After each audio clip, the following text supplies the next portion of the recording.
ইরানে 4 স্তরের বিকল্প নেতৃত্ব কাঠামো প্রস্তুত, শত্রুর হামলাকে তবে অবধারিত। চরম খারাপ কিছু আঁচ করছেন কি খামেনি? মাদক কারবারিদের নজিরবিহীন তাণ্ডবে রক্ত ঝরছে, পুড়ছে মেক্সিকো, নিহত অর্ধশতাধিক। এখানেও যুক্তরাষ্ট্রের হাত কিভাবে? ইরানে হামলা চালাতে জর্ডান ও সৌদিতে মার্কিন যুদ্ধবিমান মোতায়েন, গোপনে 50 কোটি ইউরোর অস্ত্র চুক্তিতে কেন মস্কো, তেহরান?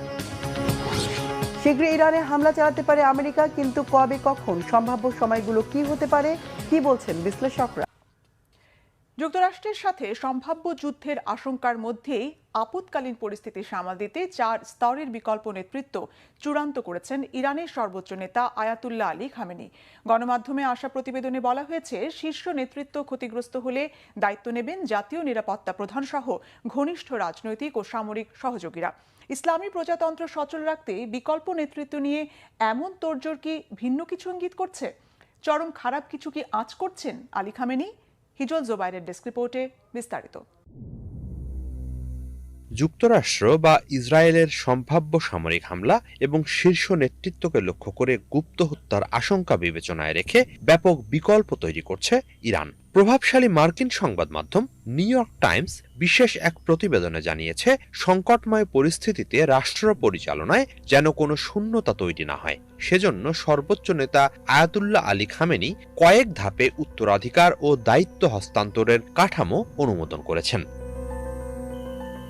তেহরানের নিরাপত্তা ও সামরিক মহলের একাধিক সূত্রের বরাতে জানানো হয়েছে, শাসন ব্যবস্থার ধারাবাহিকতা রক্ষায় গুরুত্বপূর্ণ পদগুলোতে আগাম বিকল্প তালিকা প্রস্তুত রাখা হয়েছে। খামেনির সরাসরি নিয়োগপ্রাপ্ত সামরিক ও বেসামরিক কর্মকর্তাদের ক্ষেত্রে 4 স্তরের উত্তরসূরি নির্ধারণ করা হয়েছে। অর্থাৎ কোনো কর্মকর্তা নিহত, আহত বা দায়িত্ব পালনে অক্ষম হলে তাৎক্ষণিকভাবে কে দায়িত্ব নেবেন তার পরবর্তী 3 ধাপ পর্যন্ত নাম চূড়ান্ত রয়েছে।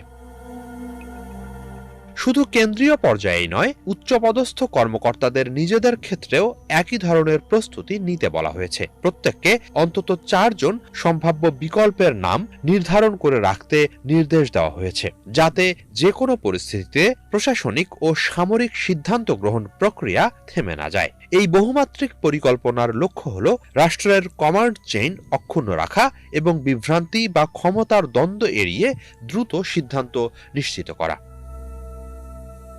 প্রতিবেদনে আরও উল্লেখ করা হয়, যদি খামেনির সঙ্গে যোগাযোগ সম্পূর্ণ বিচ্ছিন্ন হয়ে পড়ে বা তিনি হামলার শিকার হন, সেক্ষেত্রে একদল বিশ্বস্ত রাজনৈতিক ও সামরিক ব্যক্তিত্ব অস্থায়ীভাবে দেশের দায়িত্ব নেবেন। এই কাঠামোতে জাতীয় নিরাপত্তা ব্যবস্থার শীর্ষ পর্যায়ের ভূমিকা বিশেষ গুরুত্ব পাচ্ছে। বর্তমানে সুপ্রিম ন্যাশনাল সিকিউরিটি কাউন্সিলের সেক্রেটারি আলী লারিজানি সংকটকালে সমন্বয়কারী হিসেবে বড় ভূমিকা রাখতে পারেন বলে জানিয়েছে নিউ ইয়র্ক টাইমস।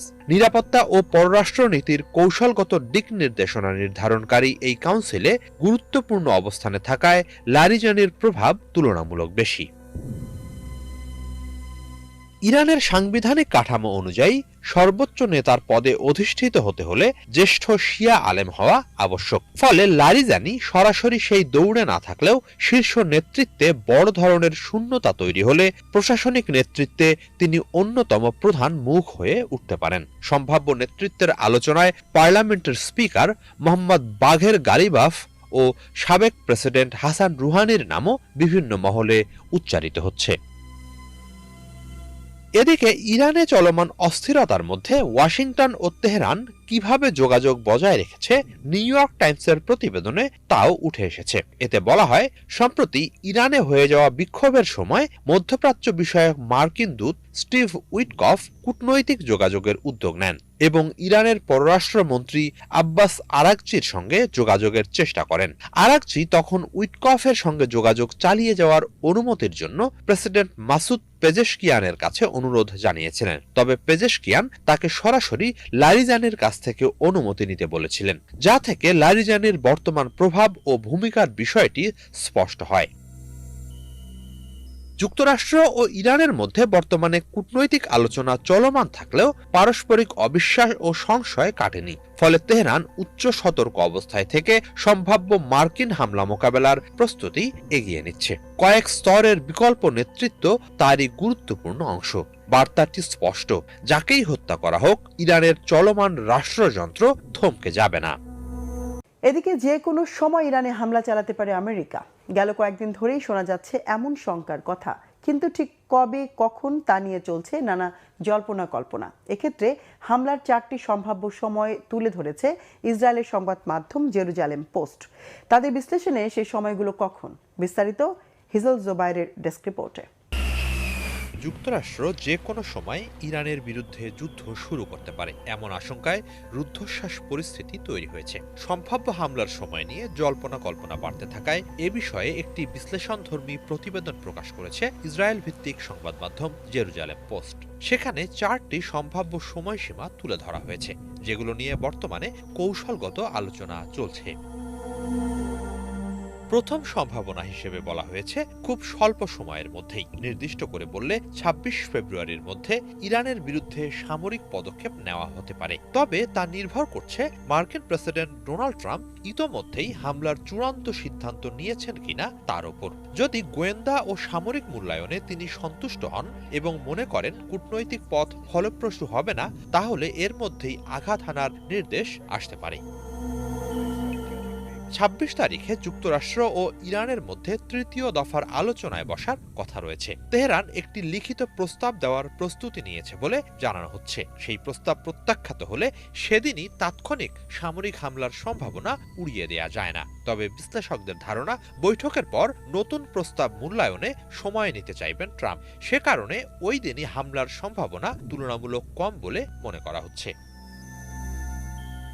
দ্বিতীয় এবং সবচেয়ে আলোচিত বিকল্পটি হল আগামী সপ্তাহের শুরু কিংবা মাঝামাঝি সময়। গত সপ্তাহে ট্রাম্প ইরানকে 2 সপ্তাহের একটি সময়সীমা বেঁধে দিয়েছিলেন, যা আগামী সপ্তাহে শেষ হবে। এর মধ্যে ইরানের সাথে তৃতীয় দফার আলোচনাতেও বসবে যুক্তরাষ্ট্র। সেই আলোচনার ফল পর্যালোচনা করে কিছুটা সময় নিয়ে সামরিক সিদ্ধান্ত নেওয়া হতে পারে। প্রতিবেদনে ইঙ্গিত করা হয়েছে এই পথটি আপাতত সবচেয়ে বাস্তবসম্মত ও হামলার সম্ভাব্য সময় বলে মনে করছেন অনেক পর্যবেক্ষক। তৃতীয় সম্ভাবনা ঘিরে রয়েছে ধর্মীয় ও আঞ্চলিক সংবেদনশীলতা। মুসলিম বিশ্বের পবিত্র মাস রমজান চলাকালে বড় ধরনের যুদ্ধ শুরু করতে অনীহা থাকতে পারে ওয়াশিংটনের, কারণ এ সময় সামরিক অভিযান শুরু হলে তা মধ্যপ্রাচ্যের সুন্নি মিত্রদের অবস্থানকে জটিল করে তুলতে পারে। পাশাপাশি ইরানের সর্বোচ্চ নেতা আয়াতুল্লাহ আলী খামেনি এই পরিস্থিতিকে কাজে লাগিয়ে যুক্তরাষ্ট্র বিরোধী বয়ান আরও জোরদার করতে পারেন। সেক্ষেত্রে রমজান পরবর্তী সময়, বিশেষ করে মার্চের দ্বিতীয়ার্ধে হামলা হতে পারে। চতুর্থ বিকল্পটি তুলনামূলকভাবে দূরবর্তী সময়ের ইঙ্গিত দেয়, তবে এটিকে সবচেয়ে কম সম্ভাবনাময় বলা হচ্ছে, কারণ পারস্য উপসাগর ও আশপাশের এলাকায় যুক্তরাষ্ট্র ইতোমধ্যে 2টি বিমানবাহী রণতরী, একাধিক ডেস্ট্রয়ার এবং শত শত যুদ্ধ বিমান মোতায়েন রেখেছে। এত বড় সামরিক উপস্থিতি দীর্ঘ সময় ধরে বজায় রাখা অত্যন্ত ব্যয়বহুল। বিশ্লেষকদের মতে হামলার সিদ্ধান্ত হলে তা মার্চের মাঝামাঝি সময়ের মধ্যেই হওয়ার সম্ভাবনা বেশি। অন্যথায় পরে হামলার বিকল্প রেখে এ যাত্রায় সামরিক উপস্থিতি কমিয়ে আনা হতে পারে। তবে জেরুজালেম পোস্ট এটাও বলছে, ইরানে ট্রাম্পের সম্ভাব্য হামলা নিয়ে এ পর্যন্ত অধিকাংশ পূর্বাভাসই মেলেনি। ইরান আলোচনাকে দীর্ঘায়িত করতে অত্যন্ত পারদর্শী, আর ট্রাম্পের ওপরও রয়েছে অভ্যন্তরীণ ও আন্তর্জাতিক চাপের দ্বিমুখী টানাপোড়েন। সব মিলিয়ে পরিস্থিতি কোন দিকে মোড় নেবে তা নিশ্চিত করে বলা মুশকিল।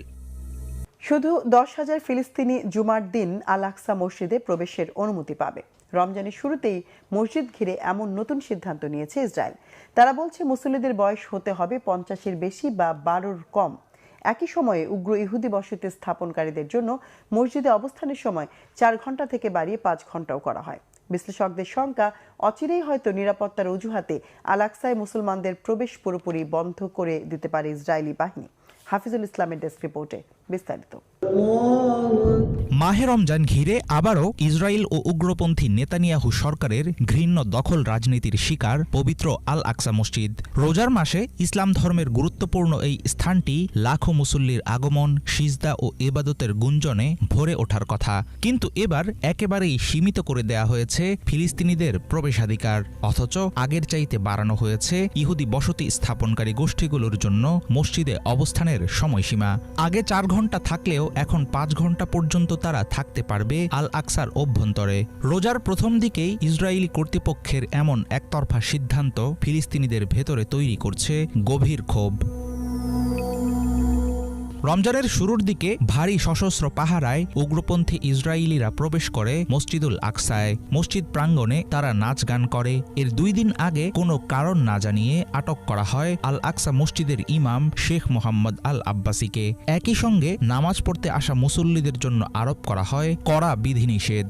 ইসরায়েল জানিয়েছে পশ্চিম তীর থেকে মাত্র 10,000 ফিলিস্তিনিকে শুধু জুমার দিনে মসজিদে প্রবেশের অনুমতি দেওয়া হবে, যাদের বয়স হতে হবে 50 বছরের বেশি কিংবা 12 বছরের কম। আবার সেজন্যও লাগবে ইসরায়েলি সেনাবাহিনীর আগাম অনুমতি। ফিলিস্তিনের পূর্ব জেরুজালেম 1967 সাল থেকে ইসরায়েলের দখলে। সেই সময় থেকে ধীরে ধীরে পরিবর্তিত হয়েছে মসজিদুল আকসার পরিস্থিতি। আন্তর্জাতিক নিয়ম অনুসারে এটি পুরোপুরি ইসলাম ধর্মের ইবাদতের স্থান হিসেবে স্বীকৃত, কিন্তু মাঠের বাস্তবতা সম্পূর্ণ আলাদা। ইচ্ছা হলেই ইসরায়েলি বাহিনী আটকে দেয় মুসলমানদের প্রবেশ ও নামাজ আদায়ের অধিকার। এবার রমজানে নেওয়া হলো ইহুদিদের জন্য সময় বৃদ্ধির বিতর্কিত কার্যক্রম। অবশ্য অনেক উগ্রপন্থী ইসরায়েলির কাছে আল আকসা তাদের ভবিষ্যৎ তৃতীয় মন্দির বা থার্ড টেম্পলের সম্ভাব্য স্থান। ইসরায়েলের জাতীয় নিরাপত্তা মন্ত্রী ইয়তেমার বিন গাভিরের পরোক্ষ ইশারায় এই সিদ্ধান্ত নিয়েছে জেরুজালেমের পুলিশ, রয়েছে এমন অভিযোগ। কট্টর ডানপন্থী নেতা বেন গাভির ফিলিস্তিন ইস্যুতে কঠোর অবস্থানের জন্য পরিচিত। পশ্চিম তীরে ইহুদি বসতি সম্প্রসারণ, আল আকসা প্রাঙ্গণে ইসরায়েলি নিয়ন্ত্রণ জোরদারের পক্ষে প্রকাশ্যে সমর্থন দিয়ে আসছেন তিনি। একাধিকবার আল আকসা প্রাঙ্গণে প্রবেশ এবং ইসরায়েলি সার্বভৌমত্ব প্রতিষ্ঠার পক্ষে অবস্থানও নিয়েছেন বেন গাভির। সমালোচকদের মতে মসজিদুল আকসায় ইহুদিদের জন্য সময় বাড়ানোর পদক্ষেপ একটি স্পষ্ট রাজনৈতিক বার্তা। আল আকসা মসজিদ ফিলিস্তিনিদের কাছে ধর্মীয় ও জাতীয় অস্তিত্বের প্রতীক। শত বাধা বিপত্তির মাঝেও এখানে নামাজ আদায় করে আসছেন স্থানীয় মুসলমানরা। সাম্প্রতিক কড়াকড়ির কারণে রমজানের শেষ 10 দিন নিয়ে দেখা দিয়েছে সংশয়। সাধারণত এই সময় ইহুদি বসতি স্থাপনকারীদের মসজিদে প্রবেশ বন্ধ থাকে, তখন লাখো মুসলমান অংশ নেন ইয়তেকাফ পালনে। কিন্তু এবার ইসরায়েলি পুলিশ আদৌ অনুমোদন দেবে কিনা সেটা এখনও অনিশ্চিত। মাহে রমজানে আল আকসা নিয়ে ইসরায়েলের শক্ত অবস্থান ইঙ্গিত দিচ্ছে আগামীতে হয়তো পুরোপুরি কেড়ে নেওয়া হবে মুসলমানদের প্রবেশাধিকার।